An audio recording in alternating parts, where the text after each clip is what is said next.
Hello viewers, welcome to my channel.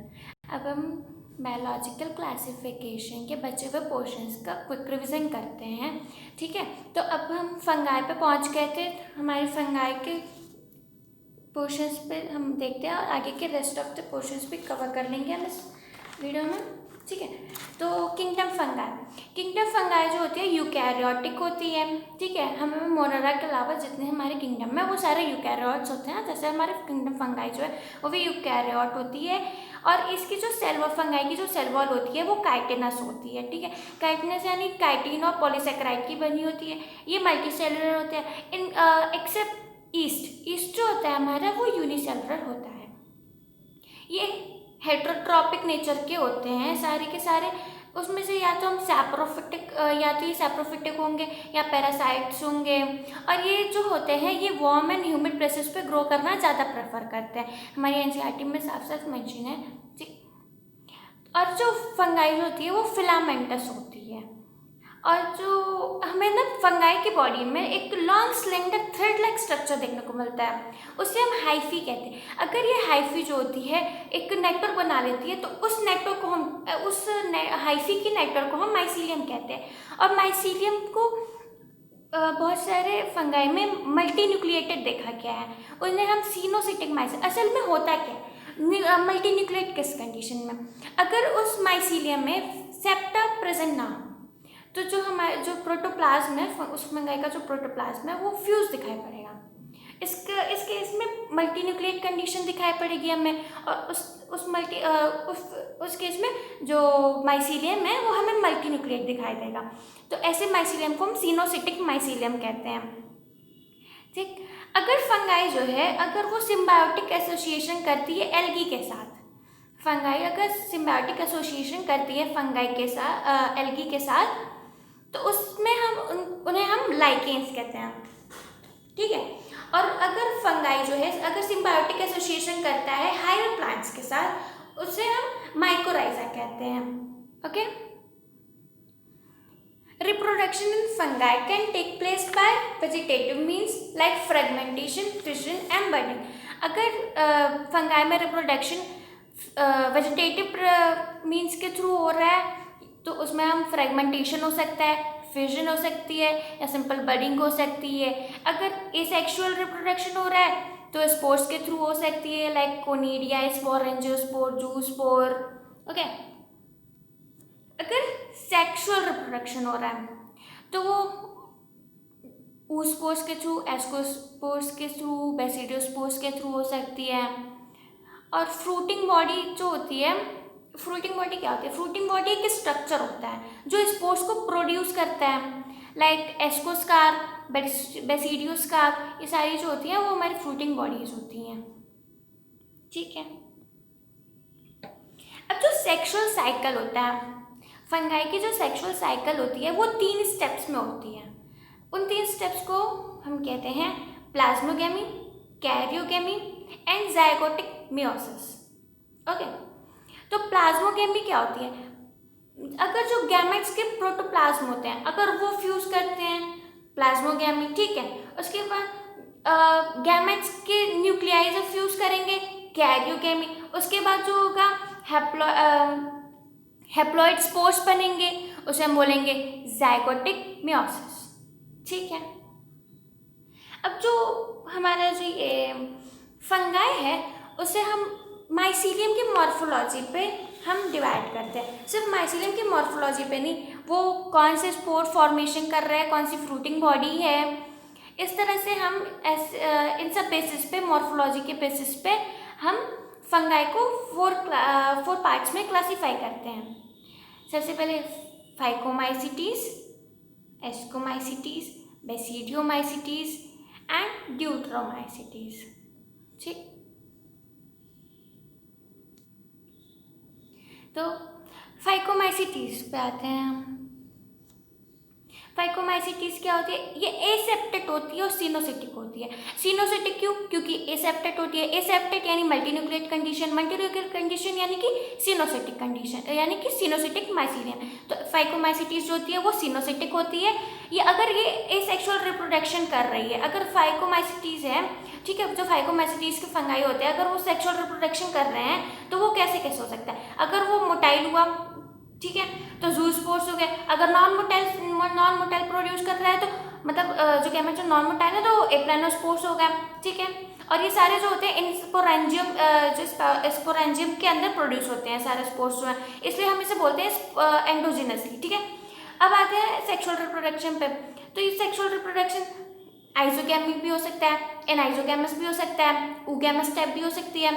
और इनके examples क्या क्या हैं? एग्जाम्पल्स जैसे राइजोपस हो गया, म्यूकर हो गया, एंड द मोस्ट इंपॉर्टेंट जो होता है वो हमारा एल्बुको कैंडिडा होता है। एल्बुको कैंडिडा ये जो होता है वो व्हाइट रस्ट ऑफ क्रूसीफर यानी और white rust of mustard, crucifer बोलो या मस्टर्ड बोलो, उसके लिए रिस्पॉन्सिबल होता है। एल्बुको कैंडिडा बहुत बार एग्जाम में पूछा गया है। अगर हम प्रीवियस ईयर क्वेश्चंस देखें तो उसमें बहुत बार ये क्वेश्चंस हमें दिखाई पड़ेंगे, ठीक है।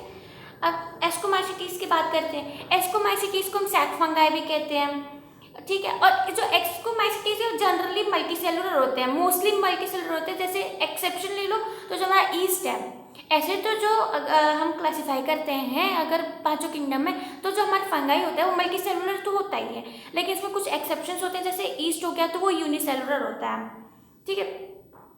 तो एस्कोमाइसिटीज सैप्रोफिटिक होते हैं, डिकम्पोजर्स हो सकते हैं, पैरासिटिक होते हैं। अच्छा, अगर ये जब डंग पे, काऊ डंग पे या किसी भी डंग पे ग्रो करते हैं, अगर ये फंगाई डंग पे ग्रो करते हैं तो उन्हें हम कॉप्रोफाइलस कहते हैं, ठीक है, ओके। अब इसमें माइसीलियम की बात करते हैं। माइसीलियम जो होता है इसमें सेप्टेट होता है, यानी इसमें सिनोसिटिक कंडीशन नहीं देखने को मिलेगी, ब्रांच भी हो सकते हैं, ठीक है। असल में देखा जाए ना अगर, तो फाइकोमाइसिटीज में ही सिर्फ एसेप्टेट होता है, सिनोसिटिक हमें फाइकोमाइसिटीज में ही जनरली देखने को मिलती है, ठीक। तो और अगर इसके एस्कोमाइसिटीज के एसेक्सुअल स्पोर्स होते हैं उन्हें हम कोनिडिया कहते हैं। अगर ये एसेक्सुअली रिप्रोड्यूस कर रहा है तो उसमें जो स्पोर्स होंगे वो कोनिडिया होंगे, ठीक है। और ये कोनिडियो फॉर्म में होते हैं, ठीक है। और सेक्सुअल स्पोर्स क्या होंगे? एस्कोस्पोर्स के जो सेक्सुअल स्पोर्स होते हैं उन्हें हम एस्कोस्पोर्स कहते हैं। और इसकी फ्रूटिंग बॉडी क्या होती है? हमें बताया उसकी फ्रूटिंग बॉडी एस्कोकार्प होती है, ठीक है। और इसमें एस्कोकार्प में क्या होता है? जो एस्काई होते हैं वो अरेंज्ड होते हैं, उसमें उस फ्रूटिंग बॉडी के अंदर अरेंज्ड होते हैं, उसे हम एस्कोकार्प बोलते हैं, यानी फ्रूटिंग बॉडी बोलते हैं। इसमें डाइकैरियोटिक फेस मिलता है, जैसे डाइकैरियोटिक फेस अगर ये टाइम लैग की वजह से होता है, ठीक है। After plasmogamy of gametes dikaryotic mycelium is form, ठीक। After some time karyogamy occurs in dikaryotic mycelium. Examples इसके हो गए न्यूरोस्पोरा, पेनिसिलियम। न्यूरोस्पोरा क्या होती है? ये हमारे जेनेटिक्स में यूज होती है, ठीक है। न्यूरोस्पोरा जो होता है फंगाई, इसका जेनेटिक्स में वाइड यूज किया गया है। और पेनिसिलियम जो होता है ये हमारा एस्कोमाइसिटीज में आता है। पेनिसिलियम ये एंटीबायोटिक, फर्स्ट एंटीबायोटिक है। क्लेविसेप्स, एर्गोट फंगस जैसे बोलते हैं हम, एस्परजिलस नाइगर, ये सब जो हमारे हो गए हमारे एस्कोमाइसिटीज में आते हैं। मॉरल्स, ट्रफल्स, जो हमारे मॉरल्स और ट्रफल्स होते हैं वो हमारी एडिबल एल्गी होती है, इसे हम खा सकते हैं। ईस्ट जो होते हैं वो ब्रेड बियर इंडस्ट्री, जैसे हमारे ईस्ट सैक्रोमाइसिस सेरेवेसी, ठीक है, इसका जो साइंटिफिक नेम है वो सैक्रोमाइसिस सेरेवेसी होती है। इसे बेकर्स ईस्ट कहते हैं अगर इसका यूज़ हो रहा है बेकिंग इंडस्ट्री में, जैसे बेकर से। और ब्रीवर्स ईस्ट कहते हैं अगर इसका फर्मेंटेशन में यूज़ करते हैं, जब जैसे बियर इंडस्ट्री में, ठीक है, अल्कोहल इंडस्ट्री में जब इसका यूज़ करते हैं उसे ब्रीवर्स ईस्ट कर देते हैं, ठीक है तो वो सिर्फ ईस्ट ही, सैक्रोमाइसिस सेरेवेसी ही, लेकिन उसके यूज़ पे हम उसे अलग अलग नाम दे देते हैं। अगर हम बेकिंग में उसका यूज़ कर रहे हैं तो उसे हम बेकर्स ईस्ट बोलेंगे, और अगर हम उसका बियर इंडस्ट्री और अल्कोहल इंडस्ट्री में उसका यूज़ करते हैं तो ब्रीवर्स ईस्ट बोलेंगे, ओके। अब आते हैं हमारे बेसिडियोमाइसिटीज। ये भी, इनकी भी माइसीलियम जो होती है वो ब्रांच्ड और सेप्टेट होती है, यानी कि इसमें भी सिनोसिटिक कंडीशन देखने को नहीं मिलेगी क्योंकि उसमें सेप्टम प्रेजेंट होता है। ठीक है, और वेजिटेटिव रिप्रोडक्शन ये फ्रेगमेंटेशन के थ्रू कर सकते हैं। अगर एसेक्सुअल स्पोर्स जो होते हैं, इसमें एसेक्सुअल स्पोर्स जो होते हैं नहीं मिलते हैं, ये एसेक्सुअली रिप्रोड्यूस नहीं करता है, और इसमें सेक्स ऑर्गन्स भी होते हैं एब्सेंट होते हैं। ठीक है, प्लाज्मोकेमी जो होती है वो 2 वेजिटेटिव सेल और 2 सोमेटिक सेल्स, ठीक है, उसके बीच में प्लाज्मोगेमी हो सकती है, देखने को मिल सकती है। इसमें भी डाइकैरियोटिक माइसेलियम फॉर्म होते हैं। डाइकैरियोटिक मतलब 2 न्यूक्लियस एक साइड दिखाई पड़ रहे हैं। ठीक है, मल्टीन्यूक्लिएट नहीं बोलेंगे, 2 न्यूक्लियस होते हैं डाइकैरियोटिक माइसेलियम, क्योंकि इसमें 2 न्यूक्लियस की बात करी जा रही है। देखिए, ठीक है, डिवीज़न के समय में जैसे डिवीज़न में टाइम लैग जब होता है, ठीक है, फर्टिलाइजेशन में जब होता है उसके बाद में डिवीज़न में जो फर्टिलाइजेशन डिवीज़न के बीच में जो टाइम लैग होता है उसमें जो हमारे जो ये माइसीलियम होते हैं वो डाइकैरियोटिक फेज में दिखाई पड़ते हैं, लेकिन उसके बाद वापस से डिवीज़न होने पर वापस से वो यूनिन्यूक्लिएट हो जाते हैं। ठीक, लेकिन इसलिए कुछ समय तक ये इसमें डाइकैरियोटिक माइसीलियम यानी डाइकैरियोटिक फेज हमें दिखाई पड़ती है। ओके,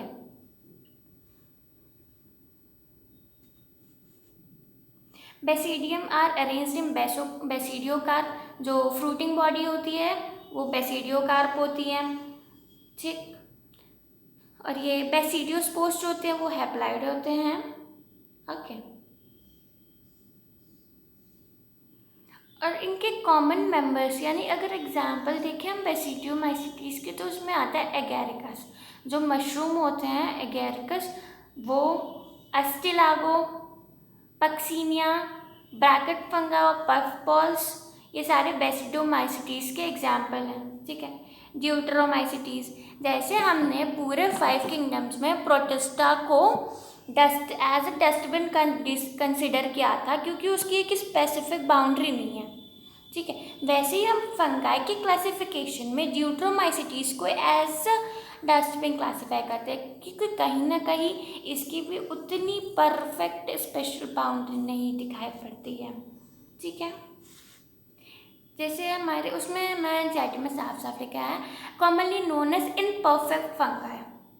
ठीक, इम्परफेक्ट फंगाई, और इसमें सेक्सुअल रिप्रोडक्शन नल होती है, एब्सेंट होती है। आज तक ड्यूटेरोमाइसिटीज में आज तक कोई भी सेक्सुअल रिप्रोडक्शन पाया नहीं गया, मतलब जितने भी उसमें फंगाई प्रेजेंट हैं ड्यूटेरोमाइसिटीज के, उसमें सेक्सुअल रिप्रोडक्शन नहीं पाया गया। इसमें भी माइसीलियम जो होती है सेप्टेट होती है, ब्रांच्ड होती है। ठीक है, जैसे कि मैंने कहा सिर्फ फाइकोमाइसिटीज में ही सिनोसिटिक कंडीशन देखने को मिलती है।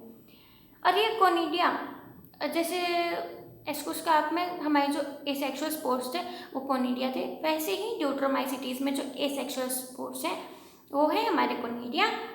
और ये भी सेप्रोफिटिक या पैरासाइट्स हो सकते हैं। जनरली ये डिकम्पोजर्स होते हैं, और ये मिनरल रिसाइकलिंग में ना हेल्प करते हैं। ये इकोलॉजिकली बहुत इम्पॉर्टेंट है। और इसके एग्जांपल्स है अल्टरनेरिया, ट्राइकोडर्मा और कॉलियोट्राइकम, ये सारे इसके एग्जाम्पल हैं। ठीक है, किंगडम प्लांटी, किंगडम प्लांटी जो है हमारे एनसीईआरटी की एक अलग चैप्टर है। ठीक है, लेकिन इसमें भी हम थोड़ा बहुत उसके बारे में बात कर लेते हैं। किंगडम प्लांटिंग में सारे यूकैरियोट्स होते हैं, और ये सारे क्लोरोफिल कंटेनिंग ऑर्गेनिजम्स होते हैं। सारे में किंगडम प्लांटी के में मेंबर्स में क्लोरोफिल पाई जाती है। जनरली क्या ऑलमोस्ट क्लोरोफिल पाई जाती है, कुछ एक्सेप्शंस भी हो सकते हैं। सेल वॉल जो होती है सेल्यूलोज की बनी होती है, और बॉडी ऑर्गेनाइजेशन जो है टिश्यू ऑर्गन टाइप की होती हैं। ऑटोट्रॉप होते हैं, लेकिन कुछ पार्शियल हेटरोट्रॉप होते हैं, जैसे कि फेवरेबल कंडीशन अगर ना मिले तो उस केस में ये हेटरोट्रॉप भी बिहेव कर सकते हैं। ठीक है, इंसेक्टिवोरस, जैसे हेटरोट्रॉपिक की अगर एग्जाम्पल बताए तो इंसेक्टिवोरस प्लांट्स जैसे कि वीनस फ्लाईट्रैप, ब्लैडर वॉट्स हो गए, ठीक है, ये सारे पार्शियल हेटरोट्रॉप्स होते हैं। और कैस्केटा जो होता है वो एक पैरासाइट होता है। ओके, और जो प्लांट की लाइफ साइकिल होती है वो दो फेजेस में बटी हुई है। एक तो होती है डिप्लॉयड स्पोरोफिटिक और एक होती है हैप्लॉयड गैमेटोफिटिक। इसे अल्टरनेशन ऑफ जनरेशन भी कहते हैं। ये सारी हम प्लांट किंगडम में इसकी बात करेंगे, ठीक है। और प्लांट के क्या इसमें क्या कह सकते हैं, जैसे प्लांट के जो होते हैं एल्गी हो सकती है, ब्रायोफाइट्स हो सकते हैं, टेरिडोफाइट, जिम्नोस्पर्म्स, एंजियोस्पर्म्स, ये सारे इसके एग्जाम्पल हो गए। एग्जाम्पल्स क्या है, ये इसके क्लासिफिकेशन है असल में, ठीक है। अब बात करते हैं हम किंगडम एनिमेलिया की। इसके बारे में भी हम एक अलग से चैप्टर में पढ़ेंगे, लेकिन फिर भी एक ओवरव्यू के लिए, ये हेटरोट्रॉपिक होते हैं, यूकैरियोटिक होते हैं, मल्टीसेलुलर। एनिमेलिया ऑटोट्रॉपिक नहीं होता, ठीक है। हेटरोट्रॉपिक होते हैं, यूकैरियोट्स होते हैं, मल्टीसेलुलर होते हैं। सेल वॉल नहीं देखने को मिलती है हमारे इस किंगडम में, जो सेल वॉल इस किंगडम के मेंबर्स में सेल वॉल देखने को नहीं मिलती है। और ये जो इनके फूड रिजर्वायर्स होते हैं वो ग्लाइकोजन के फॉर्म में होते हैं, ठीक है। ये होलोजोइक होते हैं, यानी कि holozoic mode means ingestion of food, ठीक है।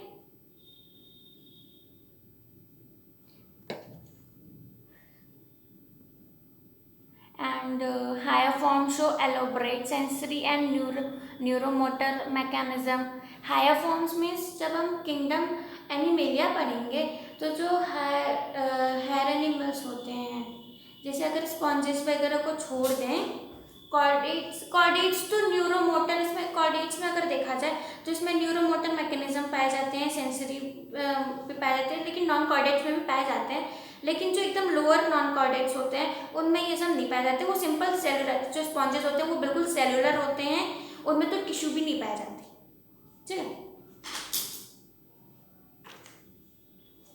बात करते हैं, और ये लोकोमोशन के लिए भी कैपेबल होते हैं। एम्ब्रोलॉजिकल डेवलपमेंट भी पाया जाता है इनमें।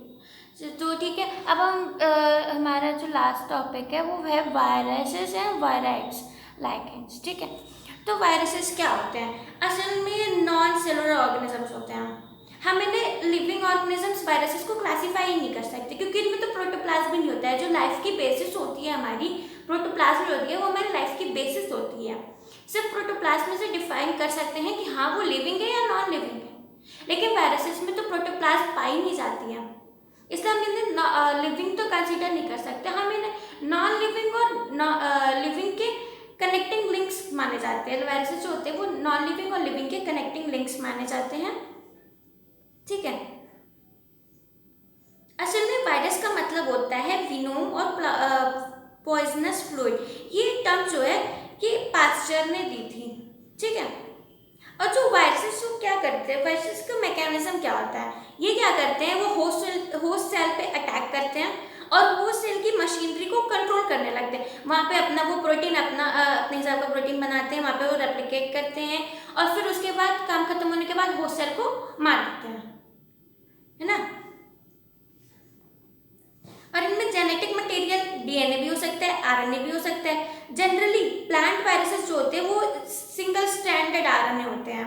इनके जो प्लांट वायरसेस के जो जेनेटिक मटेरियल होते हैं वो सिंगल स्ट्रैंडेड आरएनए, जो जितने भी खतरनाक वायरस आज तक पाए गए हैं वो देखा गया है कि वो सिंगल स्ट्रैंडेड आरएनए ही है उसमें पाए। जो हमारा कोरोना वायरस है, ठीक है, वो भी सिंगल स्ट्रैंडेड आरएनए उसका जेनेटिक मटेरियल है। जितने भी आज तक के खतरनाक, जैसे अगर हम प्लाक वायरस को ले लें, ठीक है, तो उसमें जो है वो उसमें भी इबोला वायरस में भी जो है वो सिंगल स्ट्रैंडेड आरएनए ही पाया गया है।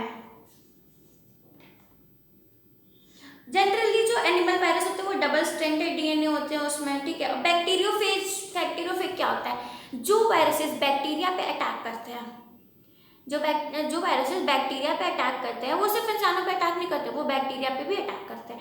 तो जो वायरसेस बैक्टीरिया पे अटैक करते हैं उन्हें बैक्टीरियोफेज कहते हैं। और बैक्टीरियोफेज के जो जेनेटिक मटेरियल होते हैं जनरली डबल स्ट्रैंडेड डीएनए होता है, ठीक है।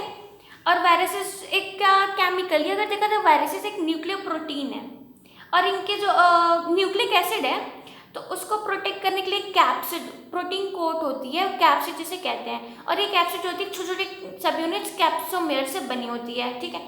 ये जो कैप्सोमेयर्स होते हैं वो हेलिकल, पॉलीहेड्रल, किसी भी मतलब हेलिकल या पॉलीहेड्रल जेनेटिक ज्योमेट्रिक फॉर्म्स में अरेंज हो सकते हैं। वायरसेस के कुछ डिजीज अगर देखा जाए ह्यूमंस में, जैसे mumps, smallpox virus, influenza virus, AIDS virus, ये सारे बीमारियां हैं, ठीक है, जो वायरस के थ्रू होती हैं। अगर वायरस में कुछ सिम्टम्स देखे गए, वायरस में अगर कुछ सिम्टम्स देखे जाएं प्लांट डिजीज़ के, वायरल डिजीज़ के, तो लीफ अगर रोल हो जाए, कर्ल हो जाए, या फिर लीफ का येलोइंग होना, ठीक है। और वीन्स जो होते हैं, लीफ के वीन्स होते हैं, अगर वो धीरे धीरे ख़त्म होते दिखाई पड़ रहे हैं, डॉफ होते दिखाई पड़ रहे हैं, और फिर या फिर उनकी ग्रोथ रुक गई है, ठीक है, तो ये सारे सिम्टम्स हैं असल में कि वो उस प्लांट में वायरल इन्फेक्शन हो गया है, ठीक है। ये सारी बातें मैंने कर ली हैं, बताई थी है मैंने, ये सिम्टम्स भी बता दिए हैं इसमें। असल में हमारे एनसीईआरटी में वायरस और लाइकेंस के बारे में ज़्यादा कुछ दिखा नहीं है, ठीक है। तो वायरस जो होते हैं वो टीओ डायनर 1971 में टीओ डायनर ने डिस्कवर किया था, ठीक है। ये एक वायरस जो होते हैं वो वायरसेस से छोटे होते हैं, और ये फ्री आरएनए होते हैं, इनमें प्रोटीन कोट नहीं पाई जाती है, ठीक। और इनका जो मॉलिक्यूलर वेट होता है वो काफ़ी लो होता है। अगर देखा जाए कि ये किसके कॉजेटिव एजेंट्स हैं, तो जो हमारा पोटैटो स्पिंडल ट्यूबर डिजीज़ होता है वो इसके लिए वायरस रिस्पॉन्सिबल होते हैं, ठीक। अगर हम क्लासीफाई करें डिफरेंस बिटवीन, मतलब अगर हम वायरस और वायरस के बीच के डिफरेंस देखें तो ज़्यादा कोई डिफरेंस नहीं है। दोनों इन्फेक्शियस एजेंट्स हैं, दोनों में सेल्स नहीं होती है, और दोनों को ही होस्ट सेल चाहिए होता है रिप्रोड्यूस करने के लिए। अगर हम देखें ना, जैसे वायरसेस जो हैं, अगर उन्हें होस्ट सेल नहीं मिल रहा है तो वो ऐसा बिहेव करते जैसे वो एग्जिस्ट ही नहीं करते हैं, वो बिल्कुल इनएक्टिव होते हैं। जब तक उन्हें होस्ट सेल ना मिले तब तक वो मेटाबॉलिकली एक्टिव नहीं होते हैं, ठीक। और वायरस में डिफरेंस क्या है? प्रोटीन कोड का पाया जाना और वायरस में प्रोटीन कोड का ना पाया जाना।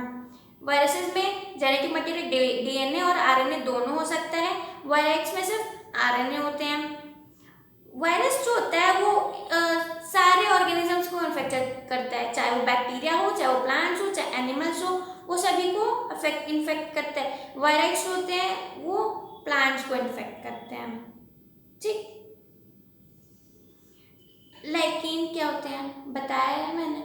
अगर ये एल्गी और फंगाई के, जब एल्गी और फंगाई एसोसिएशन करते हैं, सिम्बायोटिक एसोसिएशन करते हैं, उन्हें हम लाइकेन कहते हैं, ठीक।